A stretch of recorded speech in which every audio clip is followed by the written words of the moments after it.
Se nós esperamos, nós somos cristãos, seguidores de Jesus, o Cristo, não é porque estamos interessados nas coisas desta vida, porque vai ter outra vida depois dessa, né? Diz assim, a próxima vida. O Evangelho diz mais respeito à próxima vida do que a esta vida. Mas nós, como seres humanos de carne e osso, nós somos propensos a nos focar, nos concentrar nas coisas desta vida ou deste mundo, nas coisas materiais, as coisas temporais.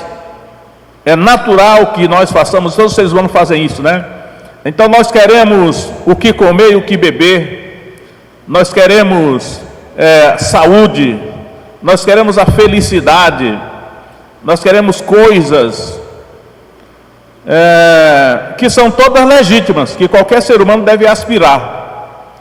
Agora, temos que nos lembrar que o Evangelho não trata, pelo menos não trata em primeira mão das coisas desta vida, lembrando que vai haver outra vida. Esta vida que nós estamos vendo aqui na Terra é a vida física, biológica, poderíamos até dizer assim, a segunda vida.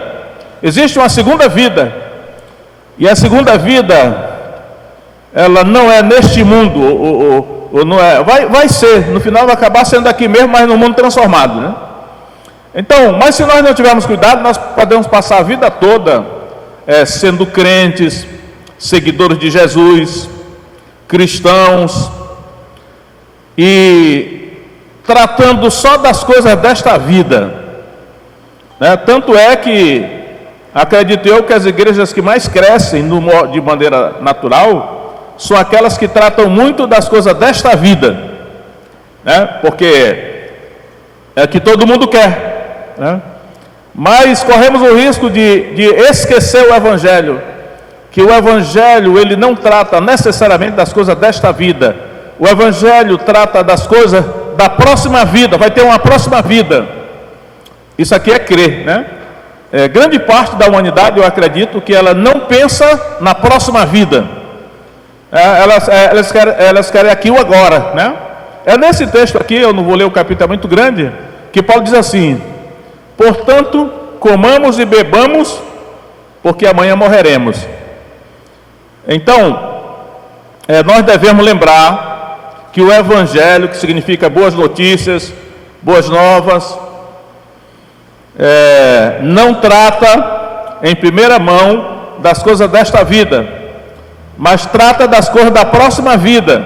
Aí alguém pode até dizer: mas a próxima vida eu não quero nem saber, eu quero saber dessa mesmo, eu quero saber do aqui e agora, eu quero saber do imediatismo aqui. Mas isso não é muito inteligente, porque vai ter uma próxima vida.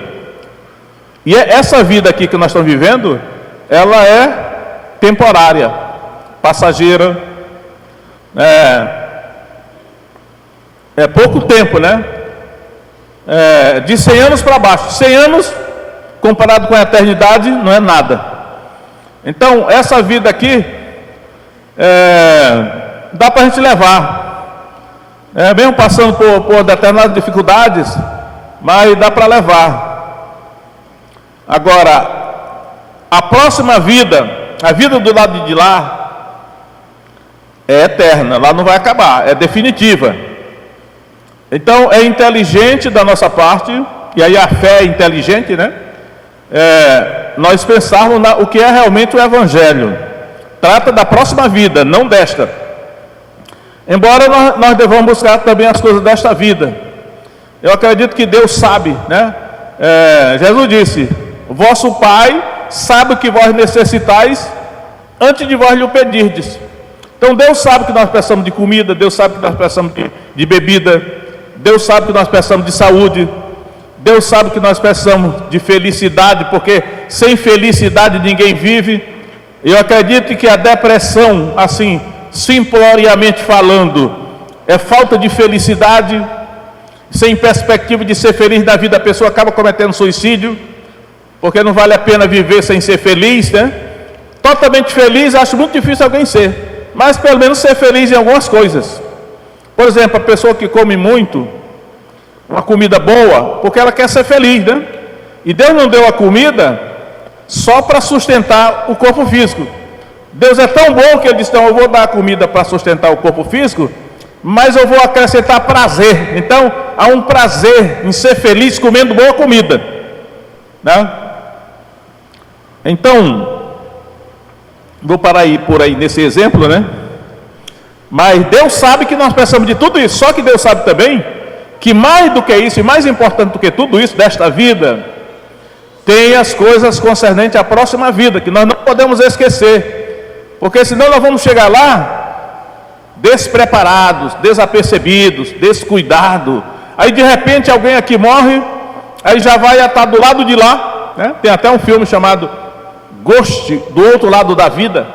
Eu nunca nem assisti aquele filme, porque só o título já me faz com que eu nem queira assistir, porque eu acredito que não vai ter a visão bíblica, que é a correta, que é a de Deus, que é a revelação, né? Mas do outro lado de lá,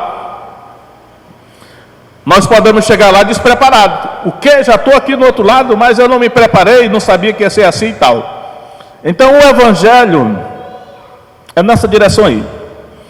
Vamos ver aqui então, a partir do verso 1 de 1 Coríntios capítulo 15, o apóstolo Paulo ele vai dizer o seguinte, começando: também vos notifico, irmãos, o Evangelho que eu já vos tenho anunciado, o qual também recebestes e no qual também permaneceis.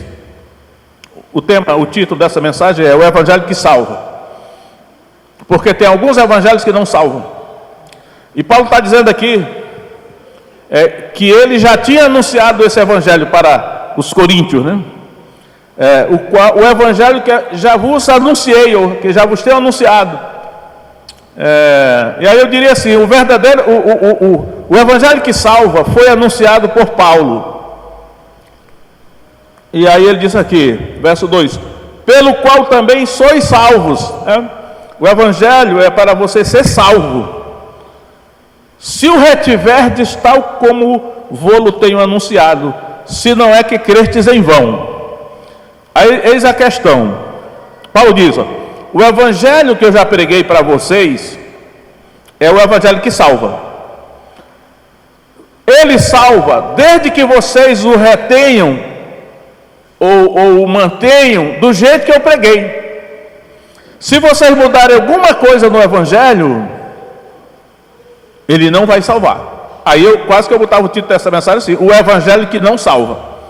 Então nós devemos estar vigilantes para que o evangelho não seja modificado, geneticamente modificado. Nós estamos nessa época, né? Quase tudo hoje é geneticamente modificado. Mas o evangelho não pode ser modificado, porque se ele for modificado, ele não salva. Um evangelho falsificado, adulterado, não salva. E talvez haja muitos evangelhos por aí falsificados. Então nós temos que ver qual foi o evangelho original. Qual foi o evangelho que Paulo pregou. Eu estava ouvindo essa semana um programa político onde várias pessoas da área política, até da área teológica, acredito que ela é da Igreja Católica, e aí ele estava falando nas SEBs. Eu sei o que é SEB, né?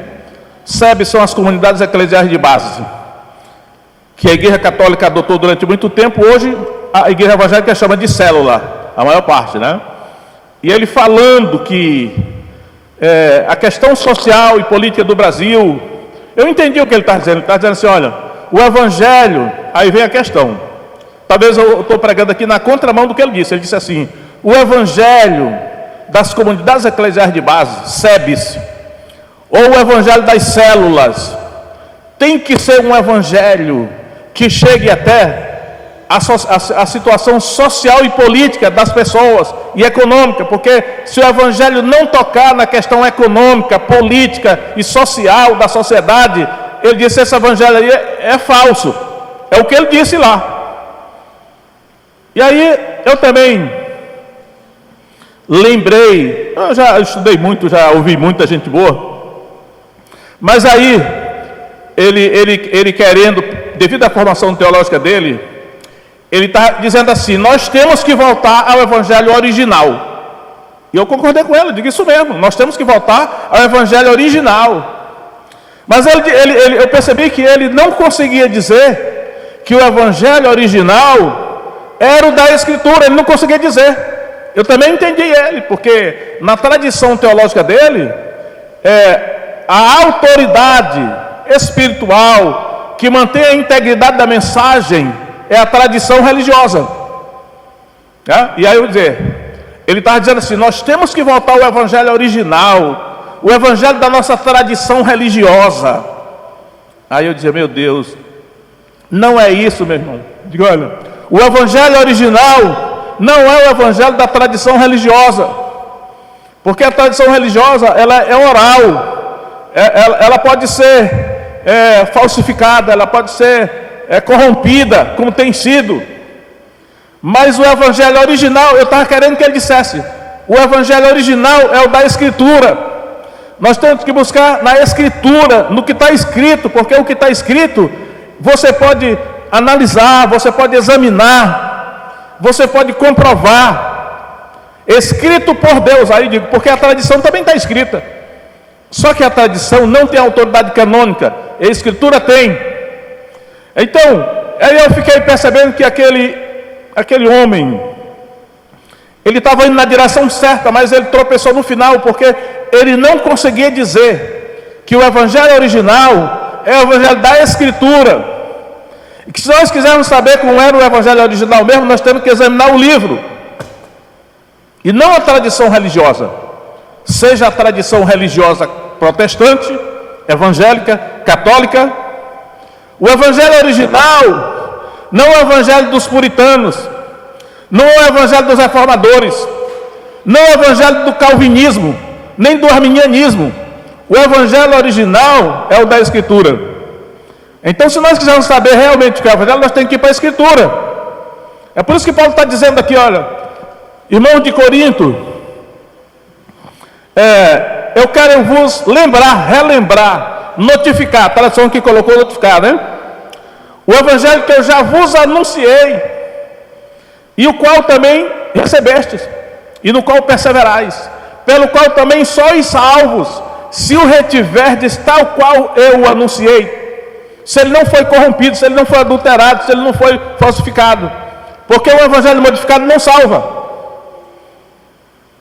Então, irmãos, e aí, eu examinando aqui esse texto, não, eu tenho que voltar para o evangelho original. Se nós quisermos saber o que é realmente o evangelho, nós temos que examinar o que Paulo escreveu. Paulo tinha autoridade canônica, era um apóstolo, não é a patrística, não é a escolástica, mas é Paulo, autoridade canônica, usado pelo Espírito Santo, Deus falando por meio dele, escrevendo.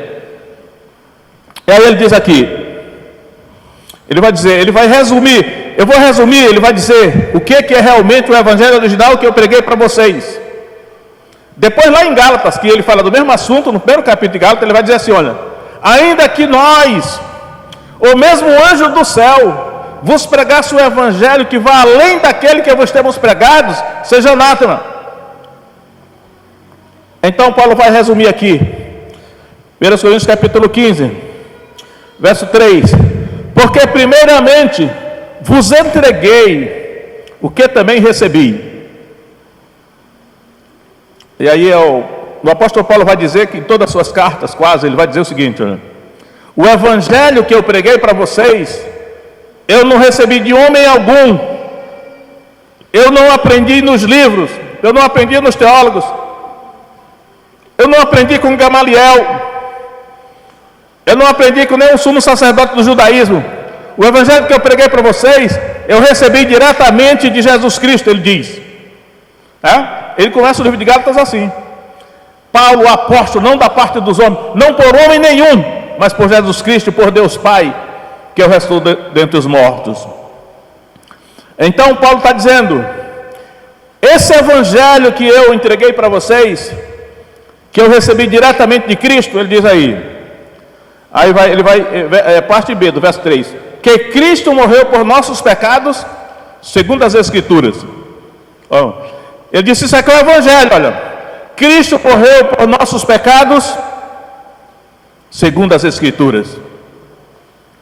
E aqui ele vai dizer: o Evangelho tem a ver com pecado. O Evangelho tem a ver com nos perdoar os pecados. O Evangelho tem a ver com nos reconciliar com Deus, com as transgressões. Os seres humanos são criminosos espirituais. O que a Bíblia chama de pecado, o mundo chama de crime. Então, o Evangelho foi uma transação legal. Jesus morreu por nossos pecados, para nos perdoar, para nos reconciliar com Deus, para tirar a culpa, a acusação que tinha contra nós pelos nossos pecados. Sejam os nossos pecados pessoais ou os pecados geracionais, porque nós somos herdeiros de Adão. Há uma questão de herança genética, física, mas também espiritual. Eu nunca pequei. Você que está dizendo que nunca pecou, mas você herda toda a tradição pecadora desde Adão.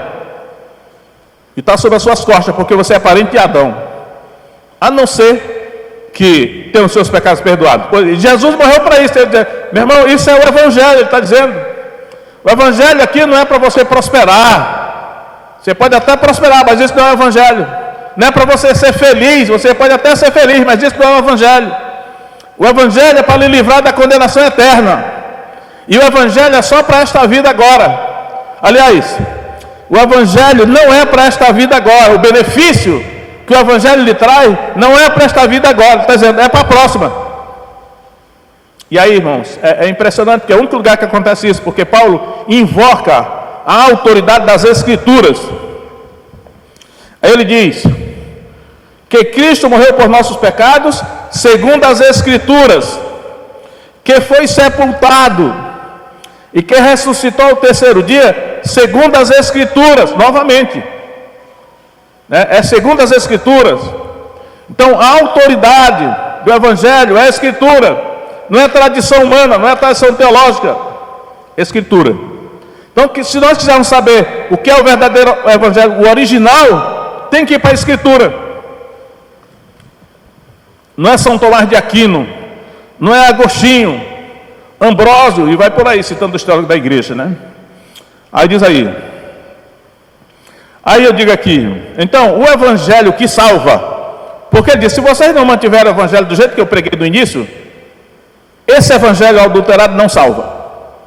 E tomara que ninguém vá ter uma decepção quando chegar lá na hora, pensando que o Evangelho que ela abraçou e está vivendo salva, porque tem um Evangelho que não salva. O que salva é o Evangelho original, que Paulo está procurando aqui descrever. Aí ele diz aqui: o Evangelho original, o que salva, ele tem testemunhas confiáveis. Tem testemunhas, né? Deus sabe como é que é o ser humano. Deus coloca testemunhas. Tem muitas testemunhas confiáveis. E ele vai aqui passar a citar as testemunhas. Eu vou ver se vai dar para eu discorrer sobre as testemunhas, né? Que são testemunhas do Evangelho original. Porque ele diz: olha, Cristo morreu por nossos pecados, foi sepultado, ressuscitou ao terceiro dia, segundo as Escrituras. Mas como é que você prova isso? Bom, eu vou citar as testemunhas que viram isso. Ele vai dizer. Aí vai dizer, verso 5: e que foi visto por Cefas. Então Paulo arrola no banco das testemunhas a pessoa de Cefas. A palavra no original mesmo é Kefas, né? Mas a tradução traz Cefas. É Cefas. É Pedro, né? O apóstolo Pedro. Cefas é Pedro. Então ele disse: olha, Pedro é testemunha do que eu estou dizendo. Ele também viu Jesus ressuscitado. Aí depois assim, a próxima testemunha que Paulo arrola aqui é os 12. E depois pelos 12. E aí eu quero aproveitar para dizer que, olha, aqui são os 12. Ele fala os 12. Ele não fala os apóstolos, ele fala os 12. Eu quero aproveitar para dizer o seguinte, olha, para procurar, esse é um assunto muito controvertido, mas nós temos que examinar a Escritura para ver realmente o que é. Então, os 12 eram os 12 apóstolos de Jesus, né? Ele escolheu 12 discípulos, a quem também deu o nome. Os 12, aqui ele chamou os 12, ele não chamou os apóstolos, ele falou os 12. Então tinha os 12, que nós sabemos muito bem quem era, porque os 12 são muito retratados, né, nomeados nos evangelhos. Eles foram testemunha. Jesus ressuscitado apareceu aos 12, Paulo diz. Aí diz aí, verso 6: depois foi visto uma vez por mais de 500 irmãos, dos quais vive ainda a maior parte, mas alguns já dormem também. Ou seja, ele disse: olha, Jesus ressuscitado foi visto por mais de 500 irmãos, de uma vez só. E como já faz muito tempo, ele está dizendo, alguns já morreram desses 500, mas alguns estão vivos ainda. Vocês podem perguntar a eles, se aqueles 500 irmãos, mais de 500, eles viram Jesus ressuscitado, subindo lentamente, até ser encoberto por uma nuvem, e falou com eles. Eles são testemunha desse evangelho original, que é Cristo ressuscitado, morto, sepultado e ressuscitado. Aí ele vai dizer, verso 7: depois foi visto por Tiago. Depois foi visto por Tiago. A Bíblia, é necessário que quem manuseia a Bíblia conheça bem a Bíblia, porque a Bíblia fala de vários Tiagos, né? Aqui ele só diz assim: depois foi visto por Tiago. Aí você fica, mas que Tiago é esse aí? Já que a Bíblia fala de vários Tiagos. É claro que o Tiago que ele está falando aí não é o apóstolo Tiago. Aliás, entre os 12 tinha mais de um Tiago, né? Esse Tiago aí é o irmão de Jesus, irmão carnal de Jesus, que se tornou bispo da igreja de Jerusalém, e escreveu a carta de Tiago, que está no Novo Testamento. Então ele disse, olha, e aí é uma novidade aqui, porque Paulo está dizendo, olha, Jesus ressuscitado apareceu para o seu irmão Tiago. Será que é por isso que Tiago se tornou, dos irmãos de Jesus, pelo menos 4 são nominados no Novo Testamento? Tiago foi o mais importante, o mais famoso, a maior liderança, porque Paulo está dizendo, Jesus ressuscitado apareceu pessoalmente para Tiago. E a gente está percebendo que Jesus não apareceu para os seus irmãos biológicos, mas apareceu para Tiago. Talvez por isso que Tiago se tornou tão impactante na liderança da igreja primitiva. Aí diz assim, depois, aí vem, irmãos, olha só, depois Jesus ressuscitado foi visto por todos os apóstolos. Mas espera aí, ele não já tinha falado dos 12? Lá no começo ele falou, Jesus ressuscitado foi visto pelos 12. Agora está dizendo, Jesus ressuscitado foi visto por todos os apóstolos. Mas os apóstolos não são 12? Não, aí é que é a questão, né? É a escritura, autoridade canônica, autoridade divina. Todos os apóstolos não são os 12, que aí é que vem, né? Para dirimir essa controvérsia que existe em torno de se tem apóstolo hoje ou não. Existem os 12 que não se repetem, os 12 de Jesus não se repetem. Eles são os fundamentos da igreja, os pilares da igreja, não se repete, os 12 não. Mas apóstolo é um dom, 1 Coríntios 12, 28. E ele deu, ele deu em primeiro lugar apóstolo, né? Depois profetas, depois evangelistas. Não estou nem lembrando se essa é a ordem lá em 1 Coríntios 12, 28, porque Efésios 4:11 também dá apóstolos, aí sim, profetas, evangelistas, pastores e mestres. Então, esses apóstolos que Paulo está dizendo aqui, que viram Jesus ressuscitado, que são arrolados como testemunhas, os apóstolos não são os 12. Por quê? Porque tinham os apóstolos. Aí nós não podemos ignorar o que a Escritura diz, querendo combater hoje, por exemplo, mas esses apóstolos de hoje são falsos. Não, aonde existe o falso, é porque existe o verdadeiro. Você nunca vai encontrar uma nota falsa de R$3, porque não existe uma nota verdadeira de R$3. Mas você pode encontrar uma nota falsa de R$20, porque existe uma nota verdadeira de R$20. Então, se existe apóstolo falso, existe apóstolo verdadeiro também. Querendo combater. E é um dom. Você nunca vai encontrar uma nota quem não se repete são os 12. Porque de R$3. Mas você pode eu vou até citar aqui, de R$20, como esse assunto é muito importante, então, se existe a eu vou citar aqui um ou dois textos que fala de apóstolos que não são os 12. Atos 14, 14, olha só. Atos 14, 14. Ouvindo, porém, isto, os apóstolos Barnabé e Paulo rasgaram as suas vestes e saltaram para o meio da multidão clamando. Olha só, os apóstolos Barnabé e Paulo. Barnabé era apóstolo, ainda que eu creia que Paulo era o 12º apóstolo do número dos 12, mas Barnabé também era apóstolo. Agora, por quê? Porque a palavra apóstolo significa enviado. Por que os 12 eram apóstolos também? Porque Jesus os enviou. Assim como o Pai me enviou ao mundo, eu também vos envio ao mundo. O verbo apostoléu, enviar. Então, por que Barnabé também era apóstolo? Porque Barnabé foi enviado, né? Barnabé e Saulo, estes, pois, enviados pelo Espírito Santo, desceram a Seleucia e dali navegaram para Chipre. Atos capítulo 13, verso 3 e 4 por aí.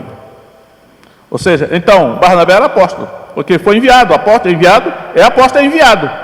O que hoje chamamos de missionário, não tem essa palavra missionário na Bíblia, mas o missionário que nós chamamos hoje é o apóstolo, porque missionário é alguém que foi enviado para missões, né? E é apóstolo, porque ele foi enviado. Enviado é apóstolo. Ainda em 2 Coríntios, capítulo 8, 2 Coríntios, capítulo 8. A palavra apóstolo vai aparecer aqui, olha só. No original, porque aqui em português ele traduziu por outras coisas. Vamos ver. 2 Coríntios, capítulo 8, verso 23. Olha e veja aí. Diz assim: quanto a Tito, é meu companheiro e cooperador para convosco. Quanto a nossos irmãos, são embaixadores das igrejas e glória de Cristo. Só que no original grego koine, embaixadores aqui é apóstolos. Apostoloi é o plural de apóstolo, né? Então, ele disse, olha, quanto aos nossos irmãos, são apóstolos das igrejas e glória de Cristo. Por que esses irmãos eram apóstolos das igrejas? Porque foram enviados pelas igrejas. E nesse caso aqui, eles foram enviados para recolher a oferta que Paulo estava pedindo daquela igreja. Aí eu vou retornar um pouco mais aqui nesse texto, porque é muito esclarecedor. Veja só. 2 Coríntios 8,16. Mas graças a Deus que pôs a mesma solicitude por vós no coração de Tito. Agora observe. Pois aceitou a exortação e muito diligente partiu voluntariamente para vós. Irmão, percebeu aqui, olha, sabe por que Tito partiu voluntariamente para Corinto? Tito não é chamado de apóstolo, por quê? Porque ele partiu voluntariamente, ele não foi enviado. Por isso que ele partiu voluntariamente. E nesse texto aqui, Tito não é chamado de apóstolo. Agora observe, verso 18. E com ele enviamos aquele irmão, agora apareceu o verbo aqui, olha. Enviamos aquele irmão cujo louvor no evangelho está espalhado em todas as igrejas. Esse aqui foi enviado, então ele é apóstolo. Aí vamos ver agora o verso 22. Com eles enviamos também outro nosso irmão. Aparece o verbo enviar também aqui, então é apóstolo. E aí por isso que quando chega no verso 23, ele diz assim: quanto a Tito, é meu companheiro e cooperador. Ele está dizendo, olha, Tito não é apóstolo, porque ele não foi enviado, ele partiu voluntariamente. Aí ele diz aqui: quanto aos nossos irmãos, são embaixadores, são apóstolos das igrejas e glória de Cristo. Apóstolos, eles são apóstolos. E aí eu deduzo que esses dois irmãos que não são nominados aqui no texto, seja Timóteo e Silvano. Porque Timóteo escreveu juntamente com Paulo essa carta, e Silvano era outro companheiro. Então, irmãos, o que eu estou querendo dizer então é que os apóstolos, todos os apóstolos da época lá, viram Jesus ressuscitado e se tornaram testemunhas. Eu já vou terminar, né? Que eu estou procurando pregar menos aqui. Mas vamos ver alguma coisa muito importante que tem aqui. Todos os apóstolos, né?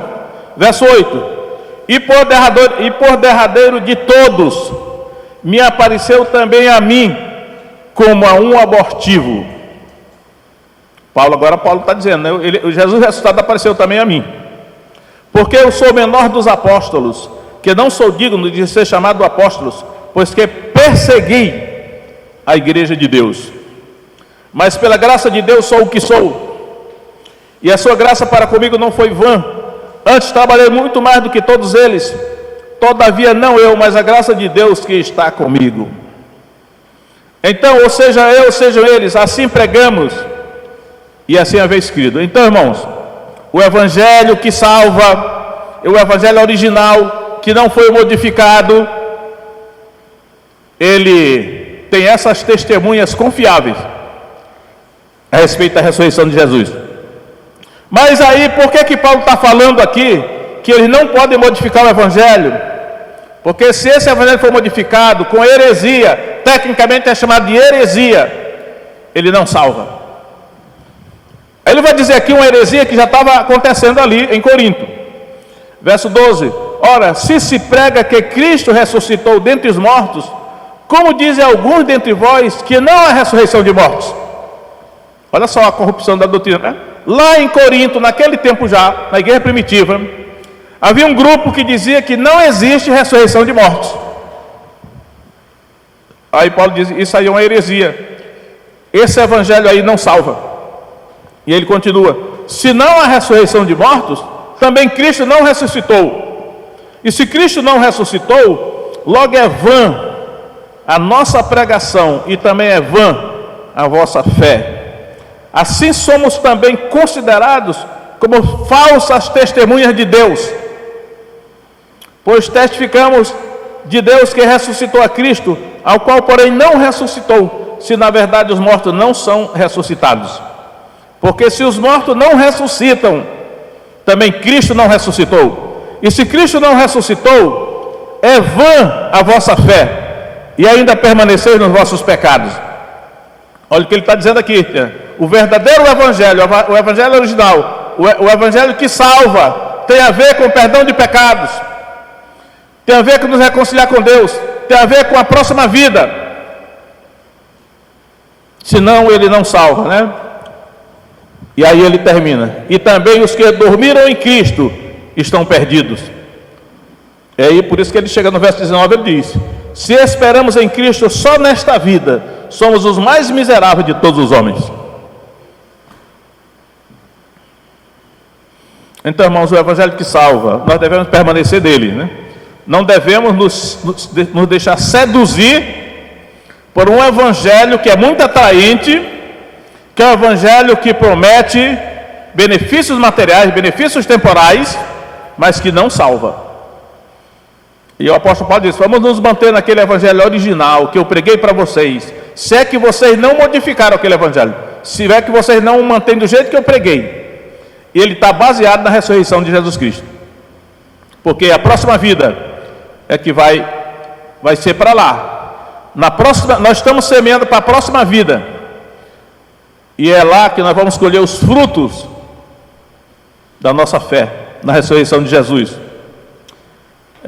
Gostaríamos de receber aqui mesmo, né? Mas não é bem assim. É claro que Deus é muito bondoso. Quando nós obedecemos a Ele, cremos nele, Ele também nos abençoa aqui com coisas materiais, mas Ele não admite que haja essa inversão de valores. Primeiro as coisas materiais e temporais, e esquecendo do verdadeiro motivo do evangelho, que é espiritual, a salvação da alma, é a próxima vida, para que nós cheguemos lá preparados. Vamos ficar em pé.